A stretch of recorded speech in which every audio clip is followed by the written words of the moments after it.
Last and definitely not least on this week's episode of Humboldt All-Axess, Averill Payne. Averill, Mount Shasta Triathlon. You won it. How good does that feel? It was great. I mean, I couldn't have done it without, I got pulled on the bike by Poppy the whole race, so it was great to just kind of have that win. Okay, remind us again how far each segment is of the race. Yeah, so the swim is about a 750, which is about half a mile. Okay. The bike was 9-ish miles, draft legal, and then the run was a 5K, so 3 miles. So, what is your favorite event, or what are you best at amongst the three? Yeah, I think my favorite is definitely the bike because it's draft legal and there's a lot of tactics that go into it. And then best at, I don't know, it depends on the day, so. What point did you know you were sitting on a good race? Is it before the race? Is it the swim, or when you and Poppy are working together, or just hammering it home on that run? Yeah, I think I kind of knew from the swim, because we were working together even on the swim, taking off who was drafting off of each other. And I was like, oh, we're working really well together. One of us is gonna do something good. And then on the bike, it just continued and we got a big lead. And then on the run, I was like, I've got to do something with this, so. So it kind of just, is adrenaline power you through the run, or?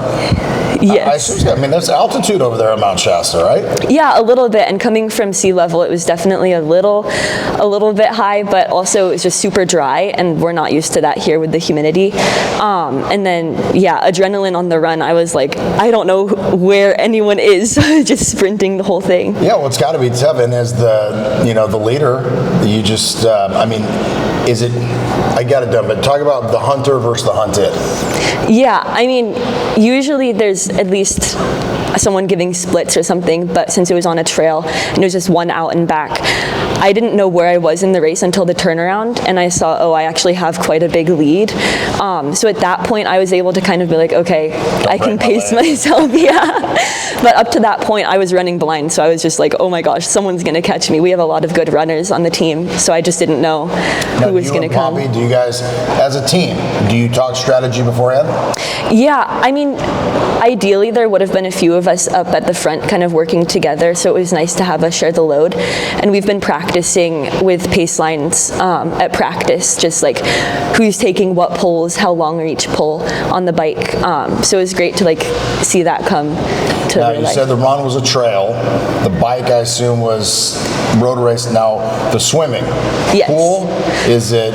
It was open water. Oh, do tell. Do tell. Yeah, so we started in the water. Yeah, it wasn't too cold this year. No, because it was pretty hot. Like the air temperature was pretty hot, so it wasn't too cold. But we started like facing Mount Shasta, so it was really pretty. That's gorgeous. And then it was just kind of like a little triangle. So do you have a preference on types of courses? Yeah, I mean, I definitely prefer open water. I have a lot of experience, so I think it really plays to my strengths. And then everything else, honestly, I just like racing, so.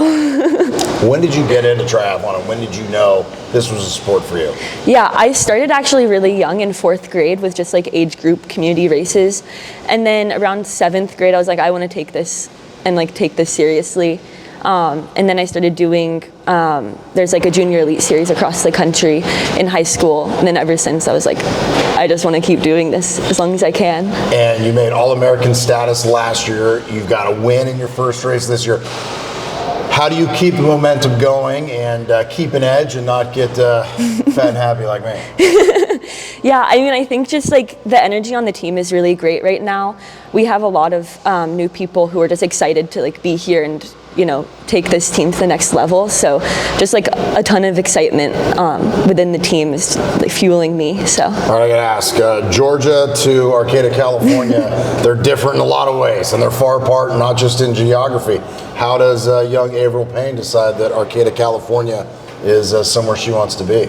Yeah, well, I was really interested in the environmental science program here, so I reached out to Kinsey and I was like, hey, I'm interested. I came out here and I was like, wow, the trees are huge, like the beach is right there.